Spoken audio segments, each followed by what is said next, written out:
पंडित भया ना कोई, ढाई आखर प्रेम का, पढ़े तो पंडित होय।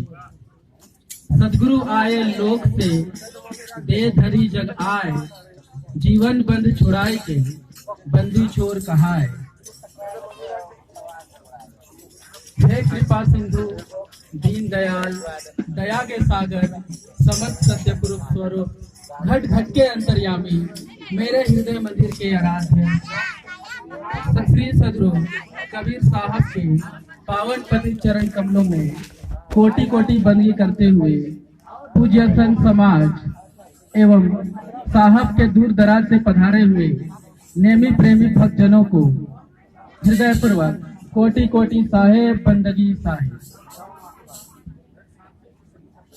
आज का दिन बड़ा ही परम सौभाग्य का दिन है कि आज संतों का मिलन का सौभाग्य हम सबों को प्राप्त हो रहा है। बहुत ही हर्ष का विषय है कि आज ग्राम तुरपुल में हम सभी लोग संतों का सानिध्य प्राप्त कर रहे हैं और जीवन में बहुत सी ऐसी बातें हैं, बहुत सी ऐसी बुराइयां हैं जिसको आज कहीं ना कहीं हम आप सभी लोग उस बुराई को दूर करने के लिए संतों के शरण में आते हैं, साधु की संगति में आते हैं। आज मैं ज्यादा वक्त नहीं लूंगा, मैं कुछ बातें हैं जिस पर रोशनी डालना चाहता हूँ। आज मैं आप ही के बीच का हूँ और बहुत अबोध बालक हूँ, ज्यादा जानकारी मैं नहीं रख पाता हूँ, लेकिन जो भी साहब की दया से जो रख पाता हूँ उस एक दो बातें हैं जिस पे मैं रोशनी डालने की कोशिश करूंगा। और एक शब्द हमारे कबीर पंथ में आता है, शब्द सुरती योग। हमारे बहुत से ऐसे बहनें हैं, बहुत से ऐसे भाइये हैं जो ये शब्द सुनते हैं मगर कुछ समझ में नहीं आता है कि ये शब्द सुरती योग है क्या। जबकि हमारे कबीर पंथ में शब्द की जो बात कही गई है ये बहुत गहराई की बात कही गई है और बहुत महत्वपूर्ण बात कही गई है। अगर हम शब्द की बातों को या शब्द किसे कहा जा रहा है अगर इसे समझने में परेशानी हो रही है, भूल हो रही है, तो साहब की बड़ी बड़ी वाणी और साहब की अनेकों वाणी का गूढ़ रहस्य को हम कभी समझ नहीं पाएंगे। तो आज मैं बात करना चाहूंगा शब्द सुरती योग। यहाँ एक शब्द आएगा, शब्द को जानने से पहले सुरती के बारे में दो लाइन बता देना चाहूंगा। सुरती, जब कभी भी हम किसी भी चीजों का ध्यान लगाते हैं, जैसे कि अगर हम कोई काम है, काम करने के लिए अगर सोचते हैं थोड़ा मोबाइल देख लें, थोड़ा टीवी देख लें, या संसार के कामों में जब हमारा ध्यान जाता है तो इस चीज को हम सुरती नहीं कर सकते हैं। क्यों?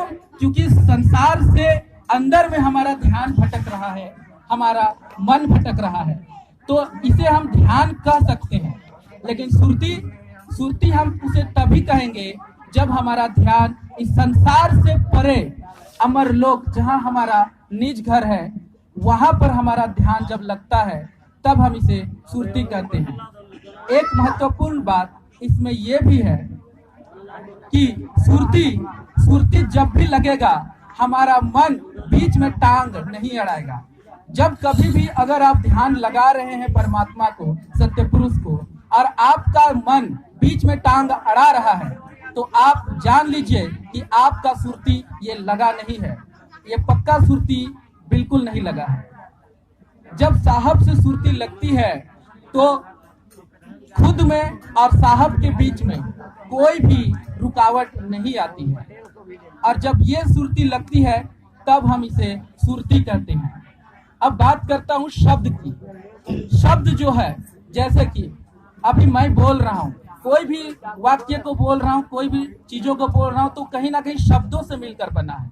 जैसे अगर हम बात करते हैं कलम, तो क ल म, यहाँ 3 शब्द है, तब 3 शब्द मिल के वह कलम बना।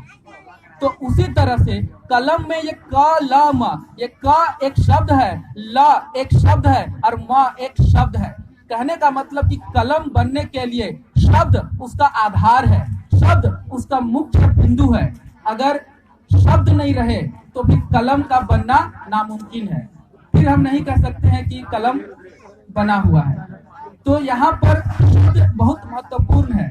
उसी तरह आप, हम, ये संसार की चराचर प्राणी जितने भी हम लोग, सिर्फ मानव नहीं, अन्य दूसरे भी योनि के जो जीव जंतुएं हैं, सबों के निर्माण जो है एक मूल बिंदु, एक मुख्य बिंदु से हुआ है, जिसे हम कबीर पंथ में शब्द से संबोधित करते हैं। शब्द ये वो चीज है जो हमारा मूल है, ये हमारा मूल है। यानी कि इस शब्द से ही आज हम और आप जो बने हैं, ये मेन वही है शब्द, जिसे कि हम ये भी कह सकते हैं कि ये हमारी आत्मा है, क्योंकि हमारा निर्माण का जो मुख्य केंद्र है वो आत्मा है। तो शब्द वही है जिसकी बदौलत आज हम और आप हैं। जैसे कि एक छोटी सी बात और भी है कि आपकी और हमारी पीढ़ी दर पीढ़ी होती है। जैसे मेरे दादाजी हुए, पापा जी हुए, फिर मैं हुआ, फिर मेरे बाद भी और पीढ़ियां आ सकती है। तो ये जो महत्वपूर्ण बातें हैं, पीढ़ी दर पीढ़ी, ऐसा ही पीढ़ी हमारा शरीर का भी है। इस चीज को समझना बहुत आवश्यक है। अगर समझ जाएंगे तो क्या है कबीर पंथ और कबीर पंथ की क्या मायने हैं, क्या महत्वपूर्ण है, सारी चीजें समझ में हम सबों को आने लगेगी। जैसे कि सबसे पहले मान लीजिए, हमारा जैसे पीढ़ी दर पीढ़ी जैसे शरीर का बदलता है, हमारा दादा परदादा, फिर आने वाला और जो बीत गया वो भी कई पीढ़ियां बीत चुकी है। वैसे ही सबसे पहले आत्मा, पुरुष के बाद आत्मा, हमारी आत्मा आती है अमरलोक से। जैसा कि आप भी जानते हैं, आत्मा अमर है। आत्मा ना कभी मर सकता है, ना ही कभी उसका जन्म होता है। आत्मा अमर है। तो आप किसी से बात करिए, जो गुजराती बोलेगा वो कहाँ से आएगा? गुजरात से आएगा। जो पंजाबी बोलेगा वो कहाँ से आएगा? पंजाब से आएगा। कभी झारखंड का आदमी कन्नड़ भाषा नहीं सीख सकता है, कभी बंगाल का आदमी मराठी भाषा नहीं सीख सकता है। जब तक वो महाराष्ट्र नहीं जाएगा नहीं सीख पाएगा। तो उसी तरह हमारा आत्मा जो है, ये आत्मा अमर है। तो आया कहाँ से होगा? अमर लोक से आया होगा। यही दुविधा है दुनिया में। कोई कहता है स्वर्ग से आया है, लेकिन वास्तव में ये अमर लोक से आया हुआ है। अब आत्मा हुआ, आत्मा के बाद जो दूसरा जो परिस्थिति है वो मन होता है। मन। अब सवाल ये आया कि अगर आत्मा अमर लोक से आया है, क्योंकि आत्मा अमर है, तो अमर लोक से ही आएगा। दूसरे आत्मा का बेटा समझ लीजिए, या आत्मा का दूसरा पीढ़ी, वो है मन। अब सवाल है ये मन कहाँ से आया है? अब मन की, हमारी और आपकी सबों की एक प्रवृत्ति होती है। एक पल अच्छा सोचता है तो दूसरा पल तुरंत बुरा सोचता है। मन की प्रवृत्ति है। आप मन में ये कह सकते हैं किसी का भला चाहिएगा तो दूसरे दिन हो सकता है आप किसी का बुरा भी चाहिएगा। तो ये मन की प्रवृत्ति है। अब आप बताइए, क्या मन अमरलोक से आ सकता है? क्योंकि अमरलोक है परमात्मा का देश, और परमात्मा का देश में बुराई का कोई जगह नहीं है, और मन में तो बुराई भरा हुआ है। तो मन बुराई भरा हुआ है, तो मन अमरलोक से आ ही नहीं सकता, कभी नहीं आ सकता है। तो फिर आत्मा ही अमरलोक से आई है, और उसका ही पुत्र है मन, जो आया है कहाँ से?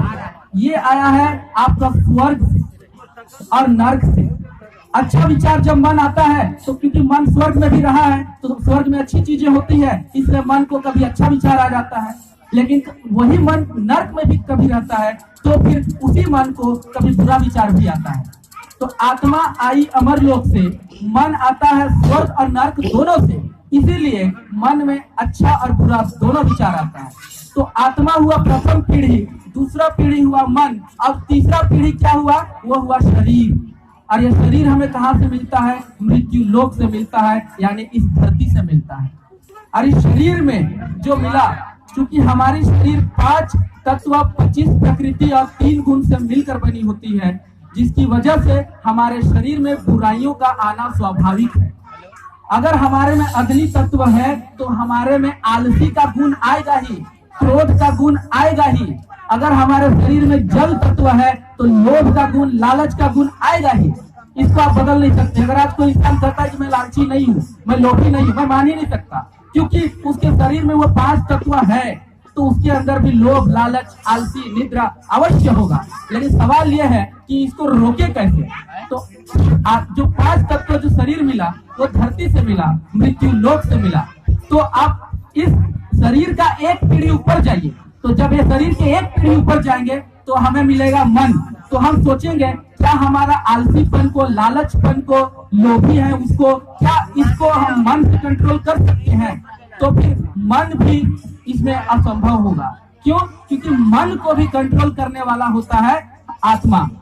तो जब कभी भी हम अपने अंदर की आत्मा की बातों को जब चलते हैं, जब हम अपनी आत्मा की बातों को सुनकर जीवन में चलते हैं, तो जीवन में एक भी बुराई नहीं कर पाएंगे। लेकिन होता ऐसा नहीं है। हम इस संसार के मन को, बात को लेकर चलते हैं। बहुत पूछेंगे कि ऐसा क्यों होता है कि मेरा मन इतना चंचल है कि मैं उसे कंट्रोल नहीं कर पाता हूँ, मैं उसको किसी तरह नियंत्रित नहीं कर पाता हूँ। एक सीधा सा उदाहरण है। अभी मेरा घर जैसा कि लोंगा है, तो लोंगा में मेरा घर है, तो अगर आप सभी लोग कभी मेहमान आइएगा तो मेरा घर है, तो मेरा घर में जब मन करेगा मैं पढ़ूंगा, जब मन करेगा टीवी देखूंगा, जब मन करेगा मैं किताब पढ़ूंगा या कुछ भी करूंगा, मुझे कोई रोकने टोकने वाला नहीं होगा। लेकिन अगर मैं यही दूसरे के घर में चल जाऊं तो मैं अपने आप को वहां अनुशासित ढंग से रखूंगा। तो मन भी ऐसा ही है कि मैं अपना घर में एकदम बेधड़क था, बेलगाम था, तो मन का ही ये संसार है, ये मृत्यु लोक जो है मन का ही है, और इस संसार मन का है, तो फिर मन का ही शासन चलता है। लेकिन आप और हम बहुत अच्छे रास्ते पे हम और आप चल रहे हैं। सदगुरु कबीर साहब जो हमें गुरु मिले हैं, परम सौभाग्य की बात है। तो साहब हमें बताते हैं कि अपने आत्मा को गुरु बनाओ, ज्ञान को गुरु बनाओ और मन को चेला बनाओ।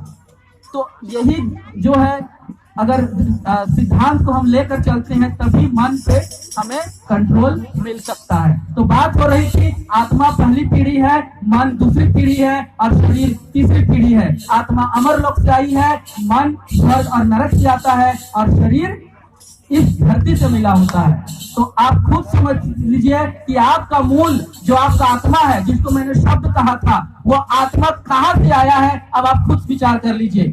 क्या आप इस शरीर को अपना देश दुनिया कहेंगे जहाँ सिर्फ आपका 5 तत्व, 25 प्रकृति और 3 गुण ही मिला है? क्या आप स्वर्ग नरक को अपना दुनिया बोलेंगे जहाँ से सिर्फ आपका मन आया है? नहीं कर सकते हैं। हमारा मूल तो हमारा आत्मा है, हमारा शब्द है, तो हमारा आत्मा जहाँ से आया है, अमर लोक से आया है।